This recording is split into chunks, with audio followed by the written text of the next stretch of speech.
What you need is a fairly modern machine. Yeah. Because most farmers have got standard balers, but they're not. Because they're old. Yeah. The strings don't stay tight for very long. So you start off making really good bales, and by the time you've made 20, they're slacker again.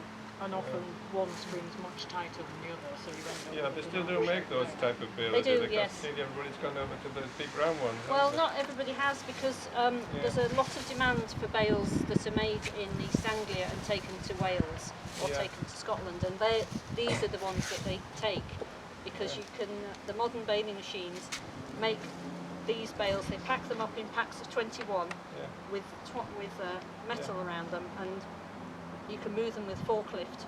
Yeah. There's a lot. They sell them by weight. Yeah, yeah, that's it. Yeah. What does the foundation consist of? Well, something that doesn't include cement. So we might do rammed car tyres. We might do a brick and lime plinth with recycled foam glass insulation. We might use timber posts. And how far does the bale have to be above the foundation? So Ideally 30 centimetres, preferably 45. The same as most other natural materials have to be lifted off the ground. So cob houses have to be lifted off the ground the same amount to protect them. What mix do you use for plastering it? Lime plaster. We use lime. Pure lime, no sand in it. Lime plaster, so lime with sand in it and lime and fibre. sand. Lime, sand and fibre, yes. Yeah. Or clay, sand and fibre. And it has really dark. Have small windows. No, you can have massive windows. And in fact, if you want to have, because very often what we do is a hybrid house. So we might have all of the south side of the house as glass and timber, and all the other three sides as straw walls with windows and doors in, but not a whole panel of glass. But you can do windows this size, bigger than that. You're not limited. It's all about getting the design right. And you just build in a wooden frame? Yes. That's a sort of old-fashioned way. We don't generally do it like that anymore. We use fixing posts, which are just 4x4 timbers either side of the window and door, and we put the subframe in afterwards. How long would Durability?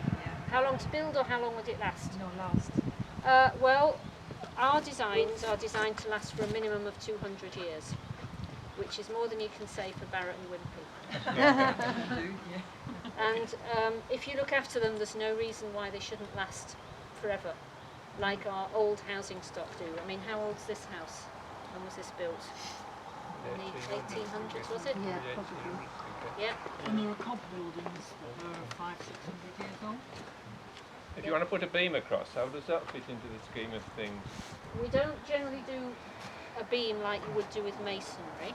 Yeah. We have a ring beam, which is a wide timber box with smart ply top and bottom that will take the weight across openings. So in effect, what you've got is a lintel that goes around the whole building. No, well, I meant if there's like to hold the roof up, say, and you've got to put a beam across. That's what you do. You have a ring beam Yeah. that goes around the whole building, and that holds the roof up. And it also acts as a lintel over any openings below you. So basically, with a load-bearing house, what you've got is a ring beam at the bottom, which may be quite small, a ring beam at first floor level, and a ring beam under the roof. And those sections are what stabilise the straw in between, and you don't need anything else. But do you know for the roof itself, you need something of similar thickness. And a modern city house, most of the heat loss is through the roof. Yes. Presumably that applies unless you... Yes. You can use straw in the roof as well. But then it has to be at an angle. Yes. Yes, so it's a slightly different technique in the roof. Or you can using bales or loose straw? bales, but they might not be as dense as this. We might use lighter, less dense bales for that. But I would not want to carry those up a ladder. I would not want to carry those up a ladder. no, but somebody might. But also, that's where sometimes technology is quite helpful, because you might have a forklift that lifted things up to that height for you, or you might have a conveyor belt that you shunted them up that way to save labour, but in the old days everything would have been carried. Don't you get a fire risk problem if you put straw in the roof? There potentially could be if you don't design it and build it well. So what you need to do is put fire protection as the ceiling, so a plasterboard ceiling is a fire protection, and fire protection on the top, so an inch of clay on top is a fire protection. Yeah. So that's just about detailing. Yeah. How do you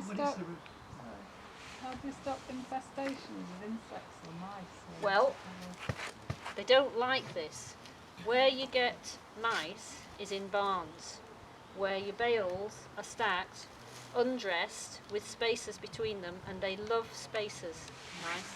And they'll run in the spaces where it's nice and cosy, and they'll make high-rise homes. They can't do that in a straw wall because there aren't any spaces.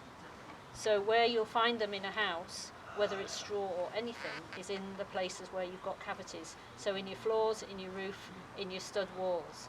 They're not interested in this because it's not a food source and it's too difficult for them.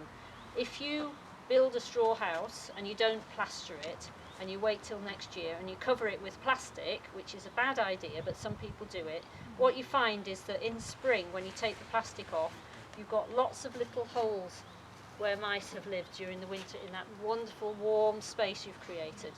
So we're never creating the environment that mice like. So you don't get any extra problem with mice or with spiders or insects in a straw house than you do in any other house. It's exactly the same. Presumably you put some kind of covering on the outside in anything. Yes, a lime render. How about In our inside? climate, an inside lime or clay. We would always encourage you to use clay because it's just a wonderful material to work with, but not everybody wants to use that. Yes. Roofing, anything, could be slate, tile, green roof, cedar shingles, oak shingles, all those sorts of things. Rolled felt, anything that you put on a roof now, you can put on a straw bale house roof, but you just need to understand about the weight and how the weight is coming down onto the building, that's all.